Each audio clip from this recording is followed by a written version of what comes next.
making of the tape officially opens to the public the new extension of the Marine Promenade, of which this swimming pool is a feature. The history of New Brighton goes back to 1830, and in 1830 James Atherton, and he had a vision to create somewhere which was going to be a place of wonder. It was quite an ambitious plan, and it resulted in New Brighton being the third largest seaside town in the UK, with many things such as the longest promenade in the country, the largest ballroom in Europe, the largest tower in the country, 2 piers, 11 theatres, lots of musics and art, and the largest open-air swimming baths in the world. So growing up in New Brighton, very much my generation pretty much wanted to get out, and the generations before me as well. If you were born in the 60s or 70s and grew up around here in the 80s, by the time you left school, the opportunities were very limited. If you went to university, you generally didn't come back. From there, I started a company called CPL, which was an education training company. We started in a flat in New Brighton, a couple of us, and we ended up growing that business over a 30-year period to a global company that operated in 28 countries and trained millions of people a year for some of the biggest brands in the world. In 2018, I made the very difficult decision that I was going to start selling CPL, and decided to use the money to try and do a regeneration project in my hometown. And I just thought it was important to try and save what we had and also breathe some vibrancy and a proper community ground up regeneration rather than a top-down remote one that generally doesn't last, or it ends up getting gentrified to the point where the people who are from the place get pushed out. March 2018, I'd sold some shares in the company with a view to trying to turn the fortunes of the place around, and I deposited £1 million in a bank account, opened a bank account called Rockpoint Leisure. So we either bought, rented or leased every single boarded up shop, office, bank, pub, restaurant that was boarded up, and nearly 50% of the businesses were on the main high street. The high street that dates back to the 1800s. And what we did was, we didn't want to operate them all ourselves. We wanted to do some placemaking, and that we wanted to protect what was already here. One of the key drivers of that, and that I believe from a proper ground up community-led regeneration, was things like refurbing, and that not knocking things down, but refurbing some of the beautiful buildings that we've got down here that are left, and also having a big lead with things like art and creativity. One of the pillars of our sort of regeneration was art, and street art in particular. So what we wanted to do was use a combination of national, international and some local street artists to have a spectrum of different work in and around the town. And it also brought the opportunity for local artists to work with some of the biggest international artists that there are, and for buildings, for people to appreciate the actual beauty of some of the buildings that they just walk past every day.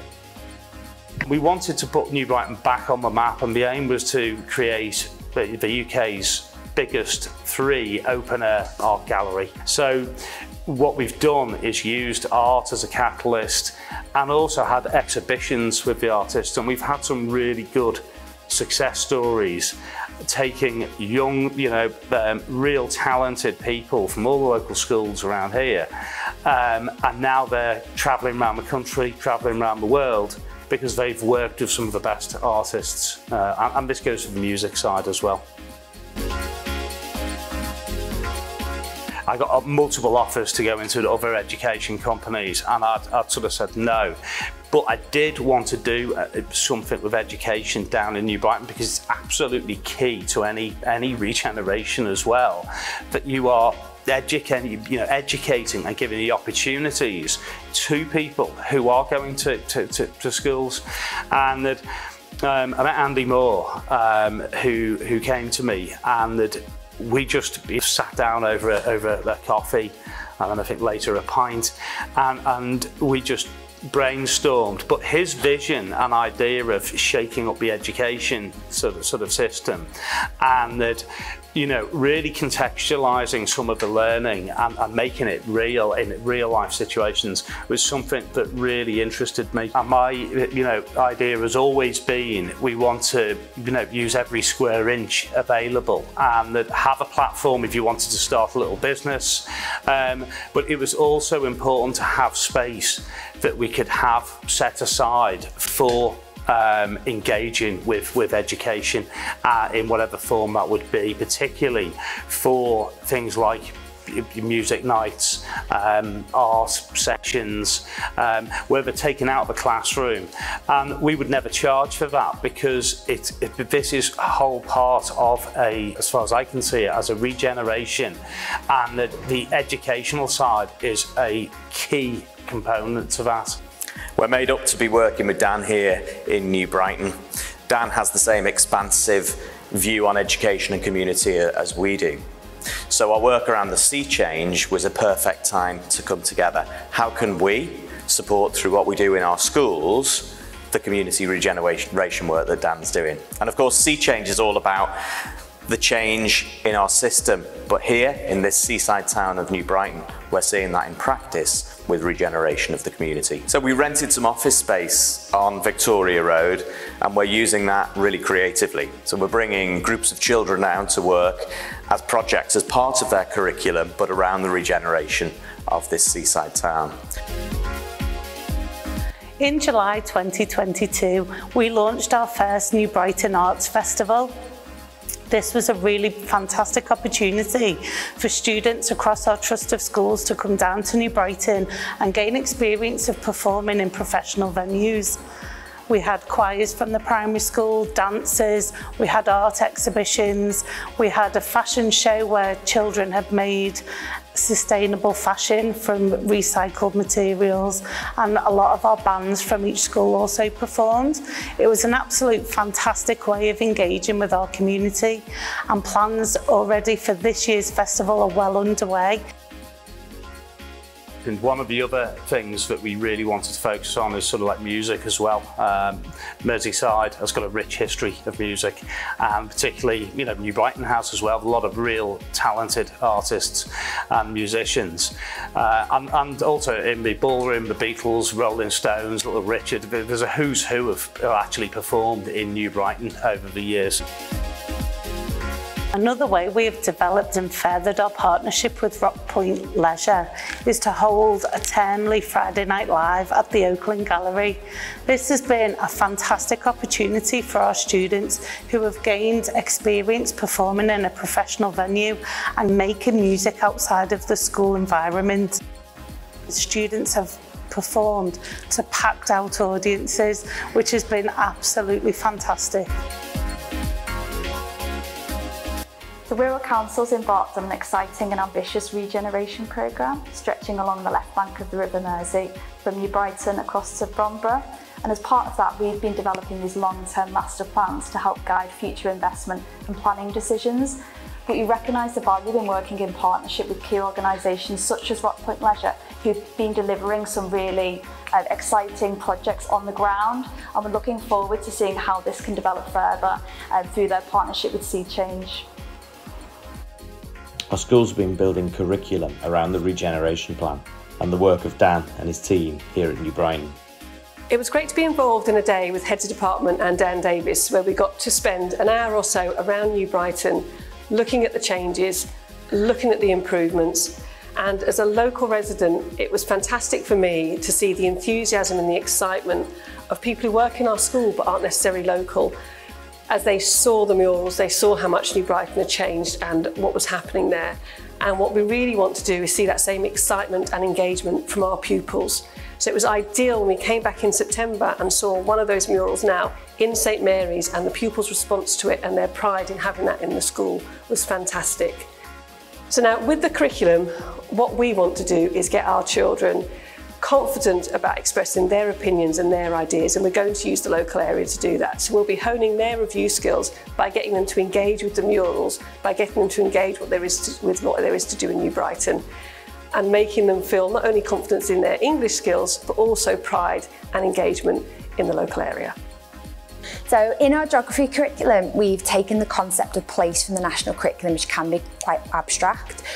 Partnership with Rockpoint has allowed us to give our students realistic experiences of their locality and the challenges that the decline of a seaside town has had on their community.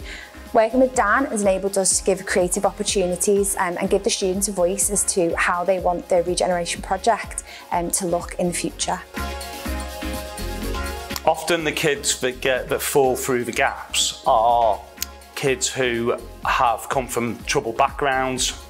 The circumstances at home might be quite challenging, and this is a real challenge, and I think that it is important to work, with some of the harder to reach kids as well, as many as you can. And when we've got this sort of community-led approach, what we've done is spend a bit of time, probably a disproportionate amount of time, helping and dealing with some of their issues.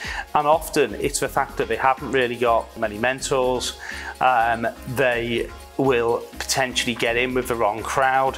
And I've had long discussions about how we reach out to the harder to reach kids and the ones that have got, maybe a few more issues. What we're really keen to do and what we've been working on is bringing together a program where we include business, the local community, and education to really support the harder to reach and the most vulnerable kids. The Element Centre is a centre for children who are marginalised on the edge of society, and I think the common thread is they cannot cope in a mainstream environment, and it's so called the Element Centre because it's based on the philosophy of Ken Robinson, where every child is given the opportunity to find their passion, and I suppose where passion meets aptitude.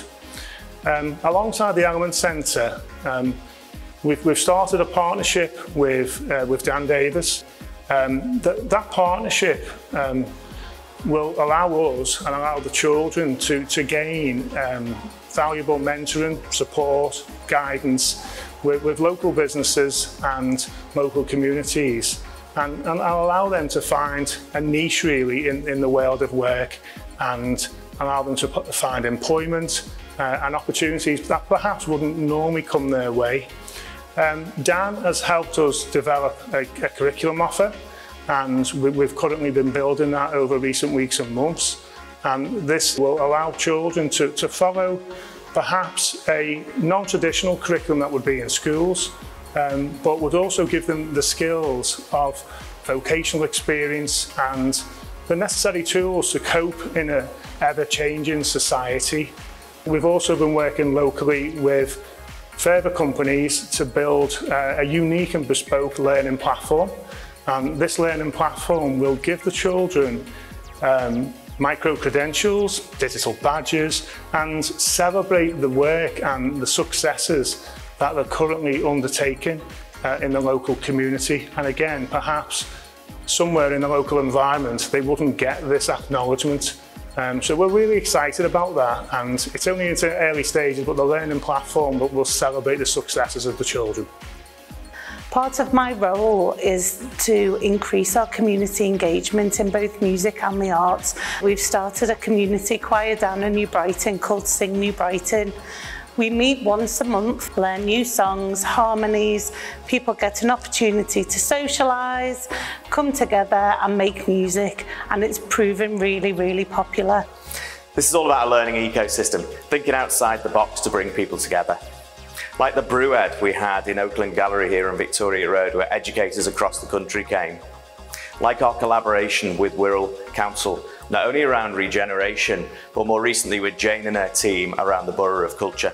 Some really exciting projects that are being developed, building on the work of Rockpoint around identity and place through street art and music. If it engages, excites and enriches our young people and community, then we're going to find a way to make it happen. And that's what we wanted to do, just knock down barriers and be able to work, you know, with Andy and his team. So we will make available any space, and we have made available any space that we can, and we'll continue to do that on an ongoing basis. And actually what we're doing, you know, and we have been doing, is also looking at joint spaces, you know, moving forward, to really have a sort of a campus, if you like, down here of creativity.